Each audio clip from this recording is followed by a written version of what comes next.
우리의 산성이시며 피할 바위가 되시는 하나님 아버지, 지난밤도 주님의 날개 아래 저희들 평안한 쉼을 누리게 하시고 2026년 6월 8일 새로운 한 주간의 첫걸음을 떼는 소중한 아침을 허락하여 주심에 감사를 드립니다. 저희들 이번 한 주간도 주님과 함께 힘차게 시작하고자, 주님의 인도하심을 따라 살고자, 주님의 뜻을 이루며 주님 주신 사명 감당하고자 주의 성전을 찾았습니다. 세상이 주는 달콤한 유혹과 헛된 소망을 물리치고 이 아침 주의 제단 앞에 엎드린 주의 백성들에게 생명의 말씀과 하늘의 영원한 소망을 허락하여 주옵소서. 마음과 힘과 뜻을 다하여 하나님을 예배하게 하시고 예배를 통하여 나를 도우시고 나와 함께 하시기를 원하는 보혜사 성령 하나님을 내 마음에 모시게 하옵소서. 내가 여호와를 기다리고 기다렸더니 귀를 기울이사 나의 부르짖음을 들으셨도다. 나를 기가 막힐 웅덩이와 수렁에서 끌어올리시고 내 발을 반석 위에 두사 내 걸음을 견고하게 하셨도다. 하나님, 우리가 인생을 살아가며 캄캄한 절망의 골짜기를 마주할 때가 있습니다. 내 힘으로는 도저히 빠져나올 수 없는 깊은 고난과 어려움 속에 있을 때도 있습니다. 그러나 잠잠히 주님을 기다리며 엎드리는 자를 결코 외면하지 않으시는 신실하신 주님을 소망하며 나아갑니다. 주일 예배를 통하여 주신 말씀처럼 고난은 하나님을 바라볼 수 있는 기회임을 기억하며 기뻐하고 감사함으로 겸손함으로 그 고난을 맞서게 하시고 우리를 반드시 도우시고 더 높이 성장시켜 주시는 주님의 은혜 안에 살아가게 하옵소서.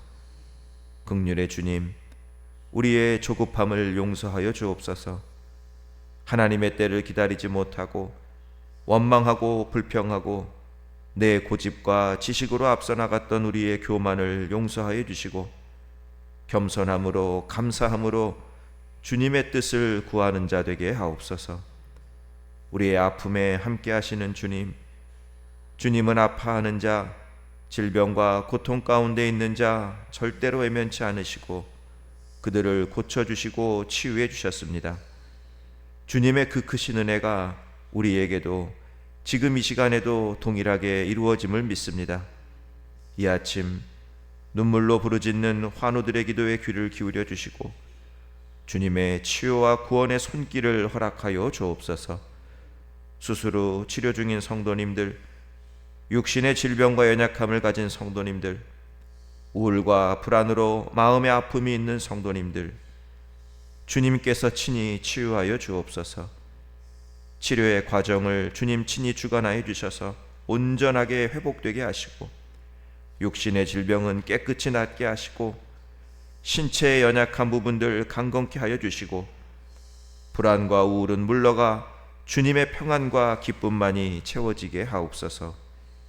해결하기 힘든 삶의 문제들과 관계의 문제, 부족함으로 어려움을 겪고 있는 성도님들 기억하여 주시고 문제가 해결되고 막힌 담이 허물어져 그 관계가 회복돼 모자람 없이 부족함 없이 필요가 채워지는 은혜를 허락하여 주옵소서. 특별히 병원에 입원 중인 귀한 우리 권사님 주님 기억하여 주시고 아버지 하나님이여 힘들고 어려운 시간을 보내고 있습니다. 잘 이겨낼 수 있도록 힘과 용기를 더하여 주시고 사랑하는 권사님께 기적의 은혜를 베풀어 주옵소서. 주님께서 사랑하시는 이숫교회를 위하여 기도드립니다. 지난 토요일 주님의 은혜 안에서 전교인 야유회를 잘 다녀오게 하심을 감사드립니다. 도움의 손길들, 헌신의 손길들, 기도의 손길들이 함께하는 부족함 없는 행복한 시간이었습니다. 이 귀한 시간을 통해 우리 이숫교회가 더 단단한 사랑의 띠로 하나가 되었습니다. 하나가 된 저희들 더 힘써 기도하는 교회 되게 하시고 더 힘써 전도하는 교회 되게 하셔서 이곳의 부흥의 역사, 일어나 빛을 발하는 역사가 나타나게 하옵소서. 분열과 갈등으로 신음하는 이 땅에 평화의 강물이 흐르게 하시고 남과 북이 하나 되고 세대가 하나 되고 진영이 하나 되는 그리하여 더 크고 강대한 대한민국으로 세우시고 축복하여 주옵소서. 지금 세계는 전쟁으로 인해 고통받고 있습니다. 좁혀지지 않는 의견의 대립이 속히 해결되게 하시고 더 이상 무고한 생명들이 희생당하지 않도록 전쟁을 종식시켜 주옵소서. 오늘도 우리의 반석과 방패가 되어 주실 예수 그리스도의 이름으로 기도드리옵나이다. 아멘.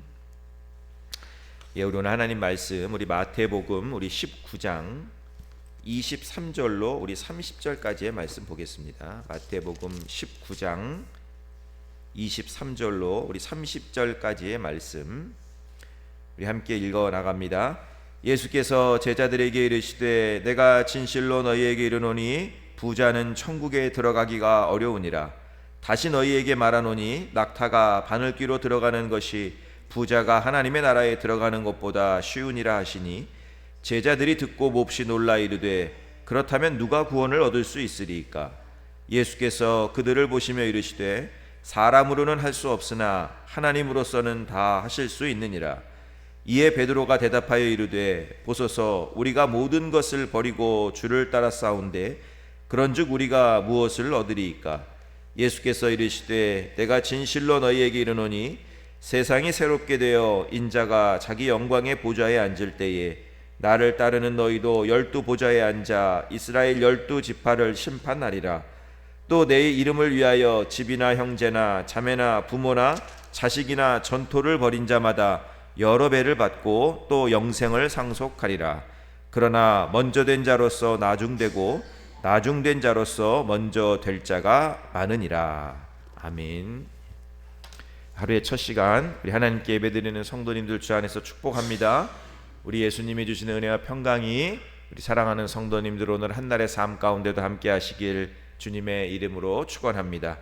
우리가 지난주 새벽엔 예수님을 찾아온 이 부자 청년에 대해서 살펴보았습니다. 여러분, 부자 청년의 모습은 세상 사람들의 부러움을 한 몸에 받을 정도로 아주 완벽한 모습이었죠. 돈, 건강, 명예, 권력, 도덕적인 깨끗함, 종교의 열심, 어느 것 하나 모자람이 없는 청년이었어요. 뿐만 아니라 예수님을 찾아온 이유도 뭐예요? 신앙의 가장 근본적인 이 영생에 대해서 영생을 구하고자 예수님을 찾아왔죠. 하지만 외모를 보지 아니하시고 중심을 보시는 예수님께서 이 청년의 잘못된 신앙을 단번에 알아보셨습니다. 그러니까 이 청년은 영생을 어떻게 생각했습니까? 내가 노력해서 얻을 수 있는 하나의 대가나 업적으로 생각했죠. 내가 살면서 열심히 노력해서 이룬 그 업적들, 내 부라는 업적, 건강이라는 업적, 명예라는 업적에 이 영생이라는 업적도 그저 하나 끼워 넣으면 된다라고 생각을 했던 거예요. 그러나 여러분, 영생은 행위가 아닌 믿음으로만 구할 수 있는, 얻을 수 있는 것이고, 여러분, 제가 믿음은 뭐라고 그랬어요? 추가가 아니라 뭐래? 교체라고. 교체. 우리의 모든 것을 다 바꿔버려야 된다라는 거예요. 내가 지금까지 섬기고 있던 혹여나 내 안에 가지고 있었던 우상들을 다 버리고 그 자리에 예수님을 나의 삶의 주인으로 모시는 것이 바로 영생을 얻는 길이다라고 말씀을 드렸습니다. 오늘 본문은 이 부자 청년의 모습을 통해서 우리가 깨달아야 하는 영적 진리가 무엇인지를 예수님께서 가르쳐 주시는데요. 우리가 많이 듣던 얘기예요. 또 많이 알고 있는 이 부자와 낙타와 바늘구멍 이야기, 그죠? 23절과 24절 말씀 보시기 바랍니다. 예수께서 제자들에게 이르시되 내가 진실로 너희에게 이르노니 부자는 천국에 들어가기가 어려우니라. 다시 너희에게 말하노니 낙타가 바늘귀로 들어가는 것이 부자가 하나님 나라에 들어가는 것보다 쉬우니라 하시니. 여러분, 예수님은 여기서 같은 내용의 말씀을 2번 말씀하세요. 반복해서 강조하시는 거예요. 부자는 천국에 들어가기 어렵다 한 번 하시고, 또 한 번은 비유를 통해서 말씀하시죠. 부자가 천국에 들어가는 것이 낙타가 바늘귀에 들어가는 것보다 어렵다라고 2번이나 말씀을 하십니다. 여러분, 낙타가 바늘귀에 들어갈 수 있어요? 없어요? 없죠. 그러니까 이거는 불가능을 나타내는 그러한 말이에요. 부자가 천국 가는 거 불가능하다, 예수님이 지금 강조하고 계시는 거예요. 그런데 예수님은 여기서 끝내지 않고 한 번 더 강조하세요. 23절에 보면 내가 진실로 너희에게 이르노니 라는 표현을 쓰시죠. 예수님은 뭐를 강조하실 때, 특별히 어떤 걸 강조하실 때 이런 말씀을 쓰세요. 진실로 너희에게 이르노니, 이런 말씀을 쓰셨어요. 오늘 예수님이요 세 번이나 말씀하시는 거예요. 부자는 천국에 들어갈 수가 없어. 부자 천국 못 들어가. 이렇게 해석해도 될 정도로 예수님이 지금 강조하고 계시는 거예요. 여러분, 제자들의 반응도 그래요. 예수님의 이 말씀에 큰 충격을 받습니다. 큰 충격을. 25절을 보시기 바랍니다. 제자들이 듣고 몹시 놀라 이르되 그렇다면 누가 구원을 얻을 수 있으리까? 몹시 놀랐다고요. 진짜 못 가요, 예수님? 예수님, 부자들 진짜 천국 못 가요? 아니, 부자들도 못 가면 그러면 누가 천국 가요? 저희들은 더 못 가겠네요. 제자들이 이렇게 말한 이유가 있어요. 예수님 당시에 잘 사는 사람들, 이 부는 하나님의 축복으로 생각했어요. 그러니까 어떤 사람이 부자야, 그럼 이 사람은 하나님께 축복받았구나, 이렇게 생각을 했다라는 거예요. 그러니까 하나님께 축복받은 사람들이 천국을 가지 못하면 가난한 우리들은 어떻게 하겠냐 이거예요. 그러니까 제자들이 충격을 받은 거예요. 지금 천국 아무도 못 들어가겠네요. 여러분, 예수님 왜 이런 충격적인 말씀을 하셨을까요? 부자는 진짜 천국 못 갈까요? 그럼 저 지금 삼성이나 현대나 뭐 이런 사장들은 천국 못 가겠네? 예? 정말 부자는 천국 못 갈까요? 우리가요 예수님의 이 말씀을 이해하기 위해서는 예수님이 말씀하시는 이 부자가 어떤 의미를 가지고 있는지를 알아야 합니다. 여러분, 부자가 뭐예요? 돈이 많아야 부자입니까? 그러면 돈이 얼마나 많아야 부자입니까? 10억? 100억? 여러분, 그런데 이게 참 애매한 것이요. 잘 생각해 보세요. 내가 100만 원을 가지고 있어요. 그럼 저에게는 1000만 원 가진 사람이 부자예요. 1000만 원 가진 사람한테는 1억 가진 사람이 부자입니다. 여러분, 부자를 돈의 액수로만 가지고 정의하는 건 조금 애매해요. 예수님도 오늘 말씀에서 돈의 액수를 가지고 부자를 말씀하시는 것이 아닙니다. 예수님이 말씀하신 이 부자의 의미는 돈이 가지고 있는 힘을 아는 사람, 돈의 가치를 아는 사람, 한마디로 말해서 돈을 신봉하는 사람을 말하는 거예요. 돈이 죄야. 아니, 돈이 능력이지. 야, 돈 가지고 안 되는 게 어디 있어? 이런 생각을 하고 사는 사람을 부자다라고 말씀하십니다. 여러분, 예수님도 돈이 얼마나 큰 힘을 가지고 있는지 인정하셨어요. 마태복음 6장 24절에 한 사람이 두 주인을 섬기지 못할 것이니 호기를 미워하고 저를 사랑하거나 호기를 중히 여기고 저를 경히 여김이라. 너희가 하나님과 재물을 겸하여 섬기지 못할 것이다 라는 말씀하셨잖아요. 예수님은 여기서 하나님과 재물 모두 주인이라고 표현하세요. 둘 다. 하나님과 재물을 뭐예요? 같은 위치에 놓은 거예요. 돈도 하나님만큼이냐 큰 힘을 발휘할 수 있다라고 인정하신 거예요. 그런데 또 예수님은요 분명하게 이런 말씀도 하셨어요. 돈은 절대로 주인이 될 수 없다. 하나님이 될 수 없다. 이 말씀도 하셨어요. 마태복음 16장 26절에 사람이 만일 온 천하를 얻고도 제 목숨을 잃으면 무엇이 유익하리요? 사람이 무엇을 주고 제 목숨과 바꿀 수 있겠느냐? 여기서 온 천하는 뭐냐면 물질 세계를 말하는 거예요. 그러니까 온 천하를 얻었다는 것은 내 창고에 재물을 가득 쌓아놨다라는 거예요. 그러나 하나님이 너의 생명을 앗아가시면 그 많은 재물이 아무런 소용이 없다라는 말씀. 여러분, 수억만금을 가지고 있어도 그것으로 목숨을 살 수는 없습니다. 여러분, 생명이 소중해요? 돈이 소중해요? 아이, 목사님, 생명이 당연히 소중하죠. 말은 우리가 그렇게 해요. 그런데 여러분, 정작 우리가 살아가는 모습 보면은요, 돈을 벌기 위해서 목숨도 아끼지 않는 사람들이 있어요. 물불을 가리지 않고 자존심 내팽개쳐버리고 양심도 팔고 심지어 자기 가족까지도 파는 사람이 있습니다. 돈 벌기 위해서. 여러분, 마약 파는 사람들 있잖아요. 그런 사람들은요, 사람 목숨이 어떻게 되든 말든 그런 거 신경 안 써요. 돈만 벌면 되는 거예요. 여러분, 부모님 장례식을 마치고요, 바로 이어서 또 한 번 장례식을 한 집안도 있습니다. 부모님 장례식 때에 이 들어온 부의금, 그 부의금 때문에 형제끼리 싸우다가 칼부림 나갔고 또 장례식을 치렀다라는 거예요. 또 제가 아주 심한 경우를 예를 들긴 했지만, 여러분, 우리가요, 돈 때문에 나쁜 마음 먹고 나쁜 생각하고 나쁜 행동을 할 때가 분명히 우리에게도 있다라는 거예요. 성경은 이 돈을 사랑하는 것이요, 일만 악의 뿌리다라고 말씀하고 있습니다. 디모데전서 6장 말씀에 보면, 부하려 하는 자들은 시험과 올무와 여러 가지 어리석고 해로운 욕심에 떨어진다. 파멸과 멸망에 빠지게 한다.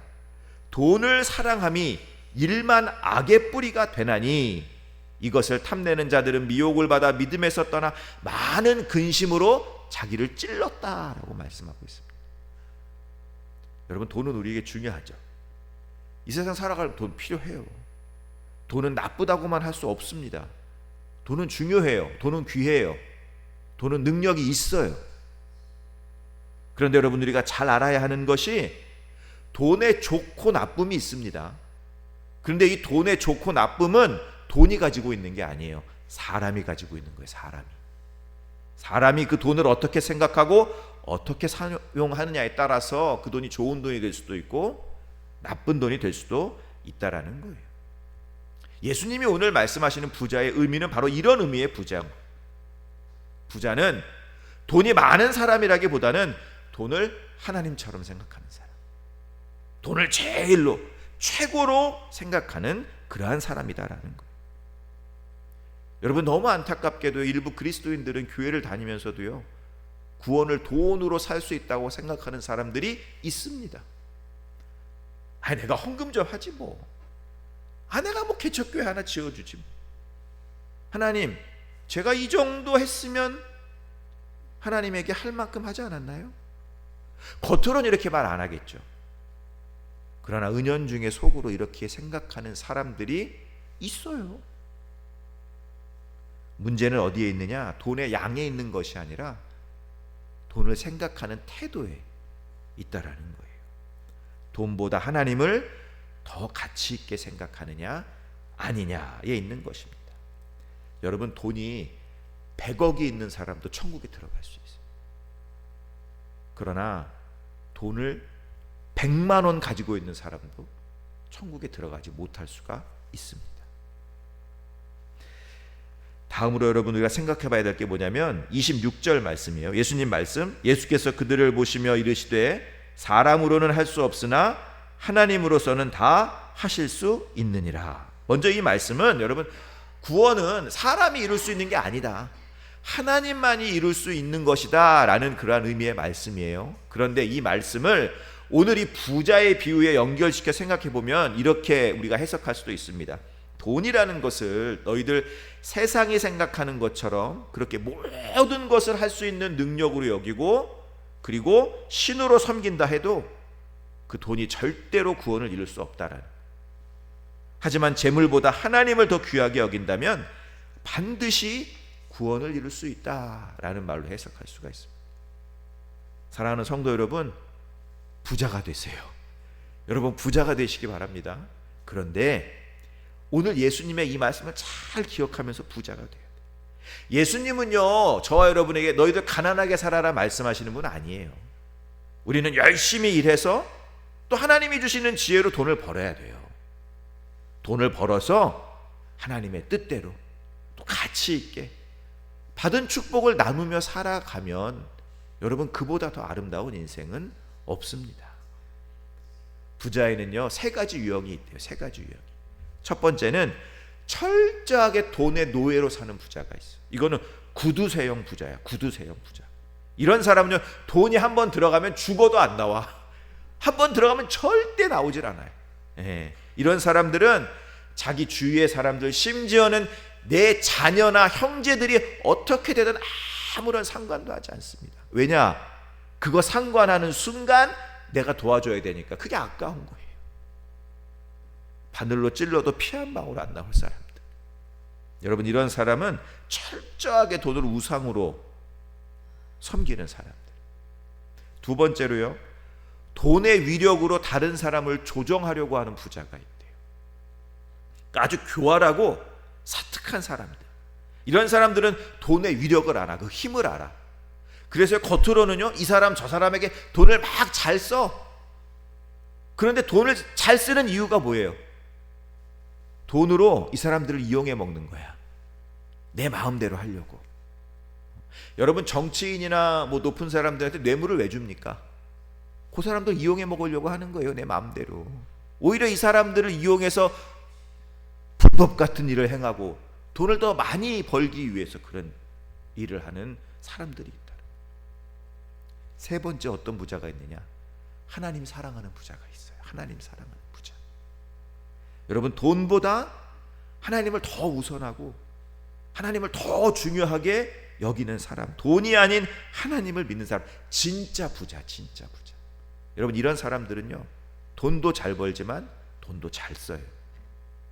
정직하게 벌고 가치 있게 쓰고 필요한 곳에 쓸 줄 아는 사람, 하나님 나라를 위해서 아낌없이 쓰고 도움이 필요한 곳에 아낌없이 쓰는 사람. 여러분, 하나님을 사랑하는 그 부자의 손은요, 하나님이 그냥 두지 않아요.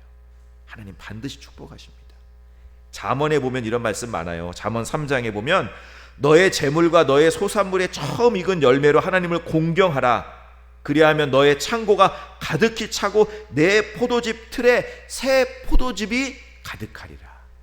또 흩어 구제하여도 더욱 부하게 되는 일이 있나니 과도히 아껴도 너희들 가난하게 된다. 구제를 좋아하는 자는 풍족하여질 것이요 남을 윤택하게 하는 자는 자기도 윤택하여지리라. 하나님 사랑하는 부자들 되시기 바랍니다. 마지막으로 우리 27절 이하의 베드로의 질문과 예수님의 대답을 좀 생각해 볼 필요가 있어요. 예수님의 말씀을 듣고 있던 베드로가 이런 질문을 하죠. 27절에 이에 베드로가 대답하여 이르되 보소서 우리가 모든 것을 버리고 주를 따라 싸운데 그런즉 우리가 무엇을 얻으리이까? 예수님, 부자 청년은요 재물의 미련을 못 버리고 예수님 떠났잖아요. 그런데 우리는 예수님 다 버리고 지금 예수님 따르고 있잖아요. 그럼 우리는 무슨 축복을 받을까요? 베드로가 이게 질문한 거예요. 그러니까 예수님께서 28절과 29절에서 이렇게 대답하죠. 같이 한번 읽어볼까요? 예수께서 이르시되 내가 진실로 너희에게 이르노니 세상이 새롭게 되어 인자가 자기 영광의 보좌에 앉을 때 나를 따르는 너희도 12 보좌에 앉아 이스라엘 12지파를 심판하리라. 또 내 이름을 위하여 집이나 형제나 자매나 부모나 자식이나 전토를 벌인 자마다 여러 배를 받고 또 영생을 상속하리라. 믿지 않는 사람들이 제일 시험에 빠지는 게 이거예요. 예수 믿으면 엄마 아빠 버려야 돼? 자녀도 버려야 돼? 형제자매 버려야 돼? 내 재산 다 버려야 되는 거야? 야, 그런 예수 뭐하러 믿냐? 믿지 않는 사람들이 들으면 시험 받는 얘기죠. 근데 여기서 여러분, 예수님께서 버리라 라는 이 말씀을 잘 이해를 해야 돼요. 부자를 우리가 이해한 것처럼 진짜 밖에다 내다 버리라는 게 아니에요. 관계 끊으라는 게 아니에요. 너희들 무일푼으로 살아라, 이 말씀 아니에요. 여러분, 예수님이 엄마 버렸어요? 예수님 엄마 마리아 안 버렸어요. 예수님은 십자가 죽음의 고통 속에서도 어머니 마리아를 걱정한 아들이었습니다. 제자 요한에게 보라, 네 어머니다, 잘 좀 보살펴달라 부탁한 거예요. 예수님께서 버리라 라고 하신 말씀은 뭐냐? 너희들 무엇을 우선할 것이냐, 무엇을 선택할 것이냐, 이 의미를 가지고 있는 거예요. 얘들아, 너희들 만약에 네가 가지고 있는 것 중에 딱 하나만 선택하라고 하면 너 뭐를 선택할래? 너 지금 네가 가지고 있는 것 중에 가장 최우선으로 생각하는 게 뭐냐? 너는 지금 누구를 섬기냐? 무엇을 믿고 있냐? 그것이 나냐? 나 예수냐? 이 말씀하시는 거예요 지금. 여러분, 내가 정말로 예수님을 가장 사랑한다. 내 인생의 가장 우선순위 예수님이 있다. 내가 정말로 예수님을 믿고 있다. 그러면 우리가 버리지 못할 것이 있어야겠습니까? 없어야겠습니까? 우리가 포기하지 못할 것이 있어야겠습니까? 없어야겠습니까? 다 포기할 수가 있는 거예요. 내가 예수님을 진짜 사랑한다. 예수님 그 말씀하시는 거예요. 너희 이처럼 나를 사랑하라라는 거예요. 그리고 이런 신앙으로 나오는 자에게 예수님 분명한 약속을 하셨어요. 세상이 새롭게 되어서 인자가 자기 영광의 보좌에 앉을 때 너희도 그 영광의 보좌에 앉을 것이다. 그리고 나를 위하여 버리는 자는 여러 배를 받고 또 영생을 상속하리라. 여러분, 부자 청년이 가지고 왔던 이 영생이라는 질문에 대한 해답을 예수님이 여기서 하고 계시는 거예요. 하나님을 우선하는 자, 하나님을 사랑하는 부자, 그리고 하나님을 위하여 버리고 포기하는 사람이 영생을 상속할 것이다. 사랑하는 성도님들, 우리 모두 영생을 상속받는 그러한 하나님의 자녀가 되길 소망합니다. 이러한 은혜 안에 살아가시는 우리 이수교회 모든 성도님들 되시길 주님의 이름으로 축원합니다. 기도하겠습니다. 이제는 우리 주 예수 그리스도의 은혜와 하나님 아버지의 무한하신 사랑하심과 성령님의 감화 감동 위로 역사하심이 하나님을 가장 우선에 두는 자, 하나님을 가장 사랑하는 자, 하나님을 위하여 버리고 포기할 수 있는 자로 주님 앞에 나아가겠습니다. 저희들 영생을 상속하는 자로 축복하여 주옵소서. 소망하며 나아가는 우리 모두에게 함께 하시기를 간절히 축원하옵나이다. 아멘. 우리 이 시간 우리 하나님께 기도하며 나아가겠습니다. 먼저 말씀을 기억하며 기도하시기 바랍니다. 돈을 최고로 여기고 우상으로 섬기는 어리석은 부자가 되지 않게 하옵소서. 하나님을 우선하고 하나님을 사랑하는 진짜 부자가 되게 하옵소서. 주님을 위하여 버리고 포기할 수 있는 자 되게 하셔서 주님의 나라에서 영광의 자리에 앉는 자, 영생의 축복을 상속하는 자 되게 하옵소서. 기도하시기 바랍니다. 두 번째로 우리 사랑하는 교회를 위해서, 이수교회를 위해서 일어나라 빛을 발하라 주의 약속이 이루어지는 우리 이수교회를 위해서 기도해 주시고, 또 나라와 민족을 위해서 기도해 주시고, 전쟁의 종식을 위해서 기도해 주시기 바랍니다. 마지막으로 아픔 가운데 있는 성도님들, 고난 가운데 있는 성도님들 기억하시면서 기도해 주시기 바랍니다. 우리 박기론 권사님, 또 김민자 권사님, 김영자 권사님, 신하영 집사님, 또 우리 김보람 조서연 청년을 위해서 기도해 주시고, 특별히 우리 설정숙 권사님, 금요일에 원래 검사 결과가 나오기로 했는데 오늘 나온다고 합니다. 그리고 우리 권사님이 조직 검사를 하면서 많이 좀 힘들어 하셨다고 합니다. 위해서 기도해 주시고, 우리 안창숙 성도님 위해서도 기도해 주시고, 우리 사랑하는 성도님들이 가지고 나오신 기도의 제목 놓고 이 시간 주님의 이름 한번 부르고 기도의 자리로 나아갑니다. 주여!